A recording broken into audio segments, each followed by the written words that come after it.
103.5 HD2.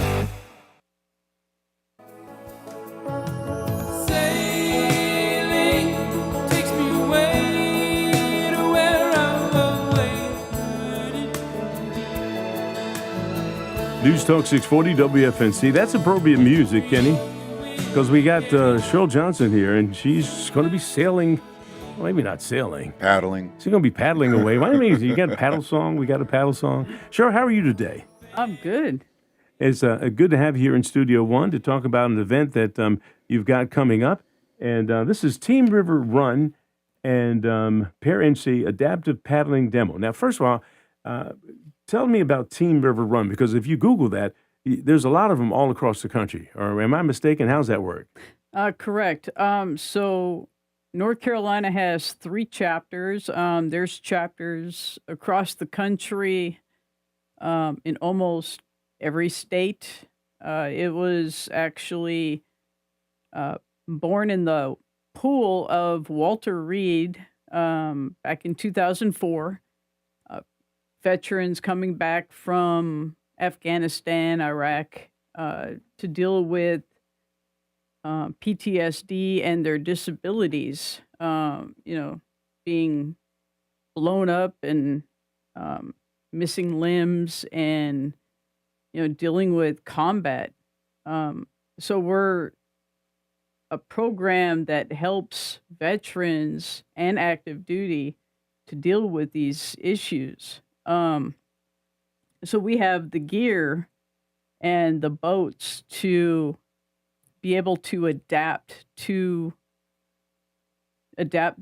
kayak to their disabilities.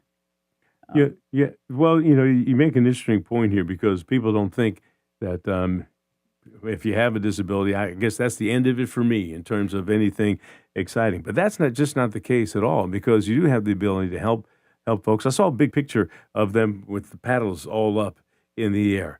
Where do you do this, and what river, where do you go? Okay, that particular picture was actually shot on the Grand Canyon. 5 of those paddlers are completely blind. Wow. And they did the Grand Canyon. My goodness. And that's some pretty big water. Yeah. Yeah. Yeah. So when we talk about water, and we were having a conversation, however, I did some stuff on the Delaware River, Category 4, Category 5, and 6 rapids were considered the very most dangerous. When you take the veterans out, what type of water are they on?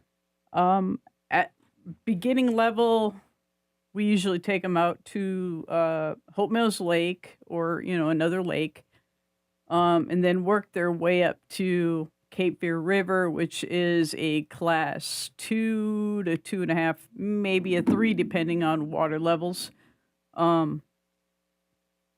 At the end of the year, we do like a regional event in the mountains of North Carolina, doing the Nantahala and the Tuckasegee. But like for this event that's coming up, it's coming up July 11th, and it's an all-day thing. You can just wander in and just check out the gear and talk to the people that run the program. Not a specific time. I think it's running from like 10 to 4, 9 to 4. Down at the John E. Peckman Fishing Education Center across from Lake Rim. And then if you want to get on the water, we just hop across the street and put the boats in the water. So the boats are adapted to those that might be paralyzed from the chest down or the waist down, that can't sit up straight, but they can move their upper body. And there's a chair that they sit in that keeps them upright. And then we also have a paddle pivot and outriggers, basically training wheels for kayaks. If you're just joining us, Cheryl Johnson is with the Team River Run and Adaptive Paddling Demo that's going to be happening here July 11th. You just said at the John E. Peckman Fishing and Education Center here in Fayetteville. Now, this is July 11th, and the reason we wanted to get in early is we were putting out the alert saying if you are someone who has a disability, or does it have to be veterans only, or is it wide open? Open for anyone. Open for anyone, and you want a little excitement to do something that you don't think that you could do, then this is a perfect opportunity. Agree? Also, this weekend, if you're really wanting to learn how to kayak, the American Canoe Association is putting on basically a free class. You pay for the insurance, and it's being held at state parks around the state. Well, we were talking during break, and Kenny, I'm going to bring you back up here because all of us have a lot of people don't know. I was a canoeist, went down the Delaware, to Foul Rift, was a class 6 rapids, and we used to take youngsters from Philadelphia, New York, and Trenton, New Jersey, who had no experience. And I was telling Cheryl I would read the description of Foul Rift, which on the recreational map, and it said 2,000 feet below Belvedere. The Delaware River takes a dramatic change over limestone, and the rocks there, the rapids are Category 6. Only the most trained and experienced canoeists should attempt to go through this. Everyone else should leave the water and forge around the trail and carry your canoes. And I have these campers there. We're all locked, and I'm reading this thing as dramatically as I could. And I said, let your canoes go. We're getting ready to go through it. And it was, oh, my gosh. And when you go through something like that, Category 5 or Category 6 rapids, and you make it to the other side, the exhilaration that you feel is just unbelievable. Kenny, have you done flat water, or what have you done? I've done just about everything, but I'm familiar with the Nantahala, where we're talking about, and Cheryl is talking about the culmination of some of this experience for the veterans. The River of the Noonday Sun is what the Nantahala means, because of the way the river is covered by nothing but trees all around. You can really only have sunlight just about at noon. So there's a short gap of time. But they have level 2s, 3s, 4s. I think they do have a 5 at the end of it, if that's correct. Is that right? I believe that's right. Yes, Yeah, Cheryl? on the Nantahala, on the Yes. Cascades. Yes, and then we've got 2 and 2.5 here on the Cape Fear that you take the veterans on.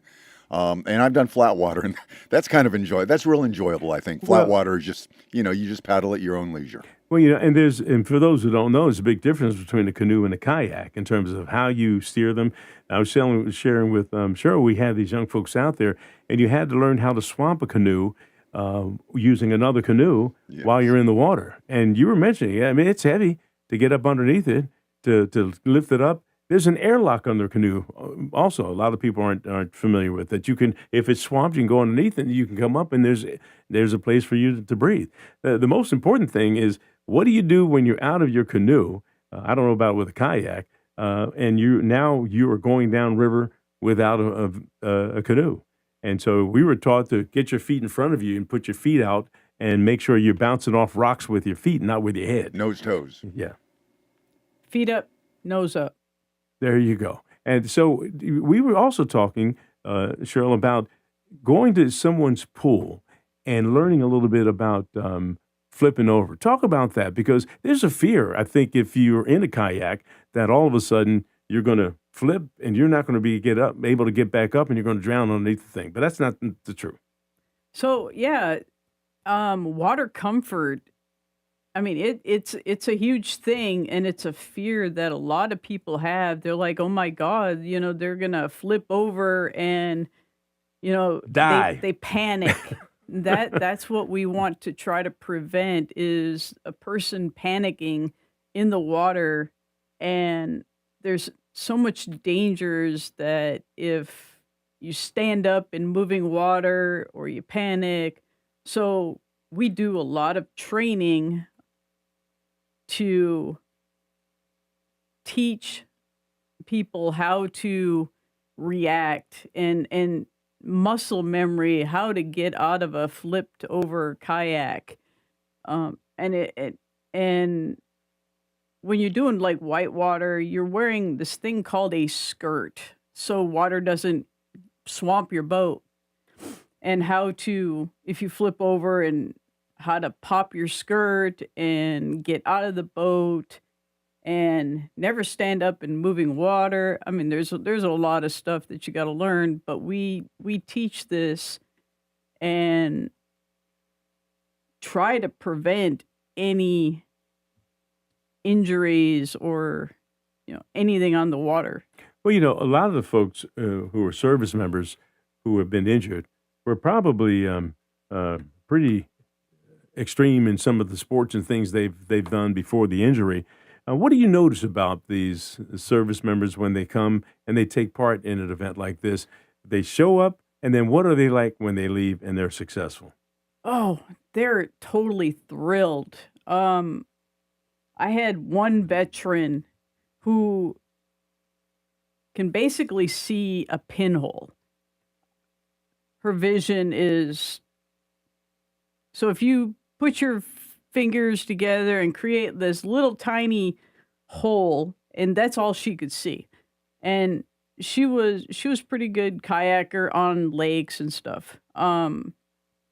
She trained me how to guide her, and I took her on the Cape Fear River for her first time ever on a river. I had 3 safety boaters around her. She was laughing. She was having a great time. And she totally loved going through the rapids, going down a river. And it was the most exciting, just feeling her enjoyment made me happy. So those are just some of the things that we get as instructors out of seeing a disabled veteran having so much fun. Because anyone who joins the military, especially the Army and Airborne, they're adrenaline junkies. So getting into a kayak, knowing that, you now have these certain disabilities, and being able to still enjoy having that adrenaline rush, it boosts your spirits, and it helps with depression and PTSD and all that stuff that's going on, and it boosts your mood. So that is the reason why we do what we do. If you're just joining right now, Cheryl Johnson is with Team River Run, local chapter, I guess, here. What is your position, title? I'm the chapter coordinator with Team River Runner. Yeah. Okay. And, you mentioned that this started in 2004. Walter Reed, they're using this type thing for veterans coming back from Afghanistan and things like that to try to deal with their injuries, some amputees. And so this community right here, we have an awful lot of folks that go through all types of adventurous type of training, and even just some fun things, golfing, for example, or whatever it might be. There's ways to adapt some things that service members used to do that they can't do, that they thought they couldn't do, but you're here to say you can. And so tell us about your event. I don't want time to get away again. Make sure people know where it is, what time it is, and what they need to do to connect. So the Peckman Center across from Lake Rim on Rafer Road. We are hosting a kayak demo specifically for adapting a kayak to those that are amputees, spinal cord injuries, paralysis. The lower part of the body is a lot easier for us to do adaptions. If you're missing an arm, that takes a lot more specialized adapting. It can be done. We just have to take, measurements and stuff like that to create the equipment needed to adapt for like a missing arm. but legs is super easy to adapt to kayak. We are able to guide those with visual impairments completely lights out. I personally guided several people down rivers, through rapids, and they have nothing but joy and happiness, and it boosts your self-esteem. And what main thing is also to prevent suicide within But our veteran community, and getting outside in nature on the water really, really helps with depression. and we want to point out, while your organization services veterans, this event itself is open to everyone. Absolutely. Is there a number to call or a website to go to, or what should they do? TeamRiverRunner.org is our main national website. If you're on Facebook, Team River Runner Fayetteville. You can also email myself, Cheryl.Johnson@teamriverrunner.org. So any of these ways, or contact Gilbert Bays. Yes, that's right. Contact me. I've got the flyer. We'll let you know exactly what you need to do. Cheryl, it's a pleasure to have you here. Glad we were able to get some information out. Again, this doesn't happen until July. We'll probably bring you back a little bit beforehand, see how it's going, and put out the word again that, hey, we still have room. Is there a limited amount of folks who can participate? Anybody and everybody can come on out. It is an all-day event. You can come and go as you please. And, if you have 10 minutes to spare in your day, come by, check it out, grab information, and come and meet the folks with Team River Runner. Well, and most importantly, just have some fun. Absolutely. All right, Cheryl, we appreciate you. Thank you so much. You're listening to News Talk 640 WFNC. Right now, we've got Fayetteville's local news with CBS 17. Good morning. From the CBS 17 newsroom, I'm Bill Young. A woman is in critical condition after being hit by two cars in Fayetteville. It happened over the weekend on Rayford Road. According to police, the woman walked into the street where she was hit by an Infiniti and then a Hyundai. The body of a missing U.S. soldier with ties to Fayetteville has been recovered off the coast of Morocco. Lieutenant Kendrick Key was one of two soldiers reported missing during an off-duty hike a week ago. He was in Morocco to take part in a joint military training exercise. A native of Richmond, Virginia,